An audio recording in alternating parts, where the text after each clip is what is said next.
Hello students, welcome to tracker one, a part of super study centre. आज हम लेकर आए हैं आपके लिए बीएड सेट नंबर 2।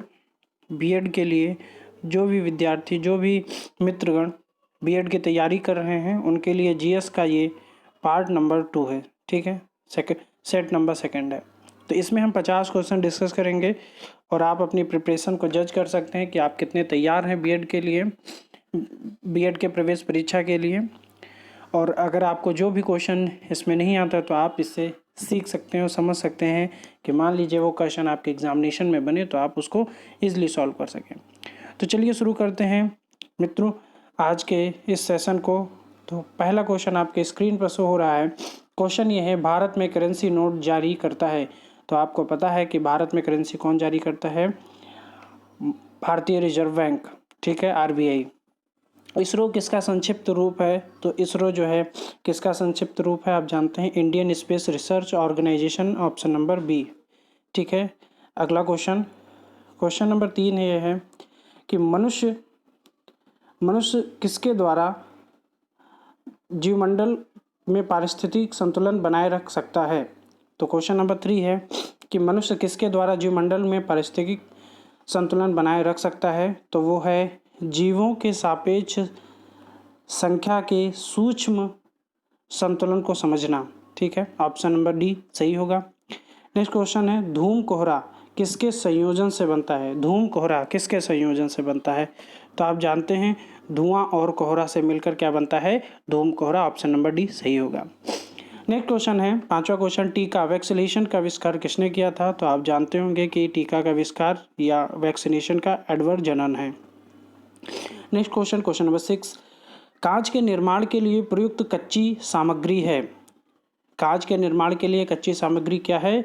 बालू, सल्फर और सोडा। ठीक है, ऑप्शन नंबर डी सही होगा।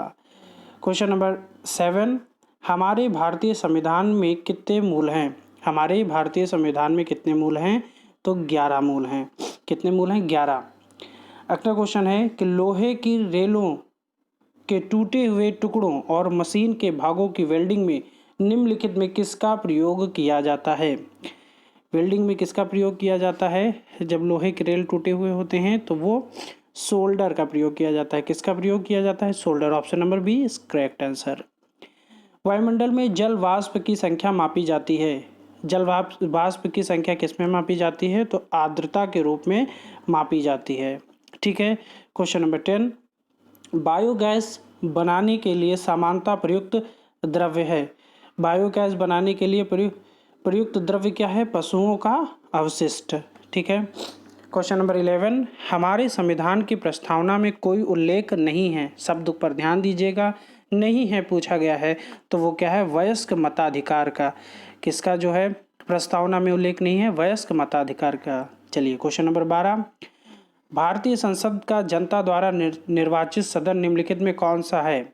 भारतीय संसद का जनता द्वारा निर्वाचित सदन निम्नलिखित में कौन सा है? तो आप जानते हैं वो लोकसभा है। क्या है? Lok Sabha. Option number B. Question number 13, संविधान का कौन सा भाग राज्य नीति के निर्देशक सिद्धांतों से संबंधित है? किससे संबंधित है? तो आप जानते होंगे भाग 4 से संबंधित है। किससे संबंधित है? भाग 4 से।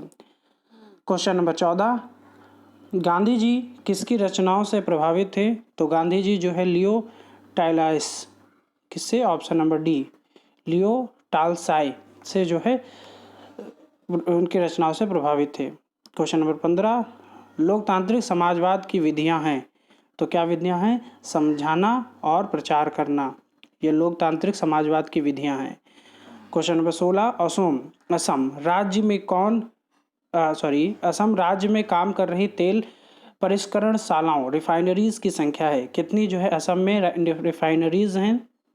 तो वो आप क्या बताएंगे कितने हैं? ऑप्शन नंबर डी 4 रिफाइनरीज हैं। वित्त आयोग की नियुक्ति कौन करता है? तो वित्त आयोग की नियुक्ति वित्त मंत्री करता है। ठीक है, चलिए अगला क्वेश्चन देखते हैं। अन्नपूर्णा योजना किस वर्ष क्रियान्वित किया गया था? 18 नंबर है कि अन्नपूर्णा योजना, तो ये 2000 में, सन 2000 में इसका क्रियान्वयन हुआ था। किस देश के अनुकूल व्यापार शेष का आशय है? तो अनुकूल व्यवसाय शेष का आशय किस में है? ऑप्शन नंबर बी, आयात की अपेक्षा निर्यात अधिक। ठीक है। क्वेश्चन नंबर 20, मुख्य आयरन और स्टील उद्योग किस पठार में स्थित हैं? तो ये किस में है? छोटा नगर पठार। किस में है? छोटा नगर पठार। घास का सबसे ऊंचा और सबसे मोटा प्रकार है? तो घास का सबसे ऊंचा और मोटा है बांस। ठीक है। निम्नलिखित में किस नदी का स्रोत भारत से मिलता है? निम्नलिखित में किस नदी का स्रोत भारत से मिलता है? तो वो है ब्रह्मपुत्र नदी। ठीक है। क्वेश्चन नंबर 23, माजुली संसार का सबसे बड़ा नदी द्वीप किस राज्य में स्थित है? ये आपको बताना है। तो ये किस राज्य में है? असम में है। ठीक है। अब है क्वेश्चन नंबर 24, मरुस्थली भवन को रोका जा सकता है? मरुस्थली भवन को रोका जा सकता है तो उसका आंसर होगा अतिचारण को रोककर। ठीक है। क्वेश्चन नंबर 25, देवी माता की पूजा संबंधित थी, किस सभ्यता से संबंधित थी? तो इसका आंसर क्या होगा? सिंधु घाटी सभ्यता। बंद गोभी का खाद्य अंश होता है, मतलब बंद गोभी में हम किस चीज़ को खाते हैं? तो इसका आंसर क्या होगा?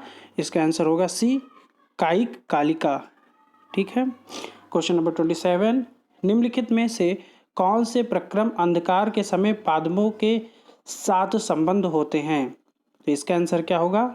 इसका आंसर होगा डी, चालन व श्वसन। ठीक है। अब क्वेश्चन नंबर 28 है कि MRI मशीन में निम्नलिखित में किसका प्रयोग किया जाता है? तो MRI मशीन में किसका प्रयोग किया जाता है? तो आप ध्यान रखिएगा, चुंबकीय तरंगों का। ठीक है। अगला क्वेश्चन है, अलेक्जेंडर, सिकंदर और पोरस ने लड़ाई लड़ी थी। अलेक्जेंडर और पोरस के मध्य कहाँ लड़ाई हुई थी? तो वो हुई थी हाइडेस्पस में। कहाँ? हाइडेस्पस में। क्वेश्चन नंबर 30, हल्दी घाटी की लड़ाई किसके बीच लड़ी गई थी? हल्दी घाटी की लड़ाई किसके बीच लड़ी गई थी? अकबर और राणा प्रताप सिंह के बीच में लड़ी गई थी। क्वेश्चन नंबर 31, शाहजहां का प्रसिद्ध तख्ते ताउस 1739 में कौन ले गया था? तो तख्ते ताउस कौन ले गया था? फारसी आक्रमक नादिर शाह ने। क्वेश्चन नंबर 32, कैमरा के प्रतिबिंब की तीक्ष्णता निम्नलिखित में से कौन तय करता है? कैमरे के प्रतिबिंब की तीक्ष्णता निम्नलिखित में कौन तय करता है? तो द्वारक, जो अपर्चर होता है, वो तय करता है। क्वेश्चन नंबर 33, स्टेनलेस स्टील किसकी मिश्र धातु है? स्टेनलेस स्टील किसकी मिश्र धातु है? तो क्रोमियम, कार्बन और आयरन की। पत्तों में दिखाई देने वाली सिराएं काम करती हैं। जो पत्तों में दिखाई देने वाली सिराएं हैं वो क्या कार्य करती हैं? वाष्पोत्सर्जन का। ठीक है। क्वेश्चन नंबर 35, निम्नलिखित में से बौद्ध साहित्य की पहचान कीजिए। इसमें कौन सा बौद्ध साहित्य है? तो क्या है? त्रिपिटक। ठीक है, त्रिपिटक। पक्षियों को उड़ने से रोकने की प्रक्रिया क्या कहलाती है? पक्षियों को उड़ने से रोकने की प्रक्रिया को क्या कहलाती है? Brailing. Option number A, Vikram Sarabhai अंतरिक्ष केंद्र स्थित है। विक्रम साराभाई अंतरिक्ष केंद्र कहाँ स्थित है? तो ये स्थित है त्रिवेंद्रम में। ठीक है, कहाँ? त्रिवेंद्रम में। क्वेश्चन नंबर 38, सेकंड के लोलक की काल अवधि है। सेकंड के लोलक की काल अवधि है तो क्या होगी? कितने अवधि है? 2 सेकंड। ठंडे देशों में शीतकाल में झीलें जम जाती हैं नीचे पानी छोड़कर। मतलब पूछा गया है ठंडे देशों में शीतकाल में झीलें जम जाती हैं और नीचे पानी जो है नहीं जमता, तो उसका आंसर क्या होगा? कितने डिग्री पर जम जाती हैं? 39 नंबर का क्वेश्चन का आंसर क्या होगा? 4 डिग्री पर। कितना होता है? 4 डिग्री पर। चलिए अगला क्वेश्चन देखिए, क्वेश्चन नंबर 40, अमीर कोही कृषि विभाग नामक एक नया विभाग किस सुल्तान द्वारा शुरू किया गया था? अमीर कोही, ध्यान से देखिएगा इस क्वेश्चन को। तो ये किसने शुरू किया था? मोहम्मद बिन तुगलक ने। अगला क्वेश्चन 41, मौर्य काल में शिक्षा का सर्वाधिक प्रसिद्ध केंद्र था। मौर्य काल में शिक्षा का सर्वाधिक प्रसिद्ध केंद्र कौन था? क्या था? तो वो था तक्षशिला। ठीक है। क्वेश्चन नंबर 42, नंद वंश के पश्चात मगध पर किस राजवंश ने शासन किया था? नंद वंश के पश्चात मगध पर किस राजवंश ने शासन किया था? तो किसने किया था? मौर्य ने। अगला क्वेश्चन है, कलिंग विजय के उपरांत अशोक महान ने निम्नलिखित किस धर्म को अंगीकार कर लिया था? तो वो कौन सा धर्म था ये आपको बताना है। तो क्वेश्चन इसका आंसर क्या होगा? बौद्ध धर्म होगा। क्या होगा? बौद्ध धर्म। अगला क्वेश्चन है 44। मुगल काल की राजकीय भाषा थी। मुगल काल की राजकीय भाषा थी तो वो क्या थी? फारसी। Question number 45। खरोष्टी लिपि लिखी गई थी। तो खरोष्टी लिपि किस लिखी गई थी ये आपको बताना है। तो 45 का क्या आंसर होगा? दाईं से बाईं की ओर। ठीक है, क्या होगा? दाईं से बाईं की ओर। अब आते हैं क्वेश्चन नंबर 46 पर। 46 नंबर क्वेश्चन क्या है कि मंदिरों की उत्तरी शैली किस नाम से जानी जाती है? मंदिरों की उत्तरी शैली किस नाम से जानी जाती है? तो इसका आंसर होगा नागर से। ठीक है, क्या होगा? नागर।